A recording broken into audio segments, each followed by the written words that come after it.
नमस्कार जय जगन्नाथ। शेष एक सप्ताह हम पोषण ट्राकर ठीक भाव में काम करू नथिला। टेक्निकल इश्यू पई अंगनवाड़ी दीदी माने पोषण ट्राकर कौन सी भी जिनिस ठीक भाव में करि पारु नथिले। से पोषण ट्राकर खोलला माने वर्कर अपडेट हो बा हेल्पर अपडेट यही भाया अपडेट मागी आउ आग को जाऊ नथिला। तेणु अंगनवाड़ी दीदी माने से पोषण ट्राकर मोबाइल एंट्री हो बेनिफिशियरी एंट्री हो आधार वेरिफिकेशन हो कौन सी भी कार्य करि पार नथिले।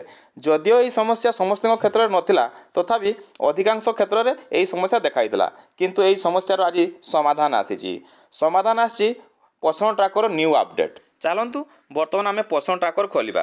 पोषण ट्राकर खोला पर देखंतु एठार कौन भी सेमिति जिनस देखा जाउने जहाँद्वारा आप प्रॉब्लम फेस करेंगे, कारण यार लाटेस्ट वर्सन आसी सारी। आम मोर यार वर्सन जब देखा तले देख स्क्रॉल कला तले लिखाई वर्सन हूँ 20.4 अर्थात 20.4 वर्सन आसी। यह प्ले स्टोर में उपलब्ध अच्छी।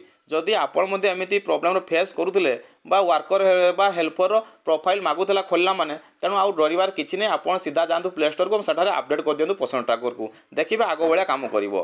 ताठू बेसी भल हम जदि आपन पाखरे पुराना वर्सन टी अच्छी ताकू अनइंस्टॉल कर दिंतु एवं आउ थे प्ले स्टोर को जाइए नुआ आप डाउनलोड कर नियंतु। देखिए आउ किसी भी प्रॉब्लम रहिबो नाही। जो मैंने एपरी प्रॉब्लम फेस करुले बर्तमान या अपडेट कर दिंतु बा आउ थे इंस्टॉल कर दिंतु। देखिए सबू समस्यार समाधान हो आपण मैंने पूर्व भली आगु सुचारू रूपे कार्य करि परिबे।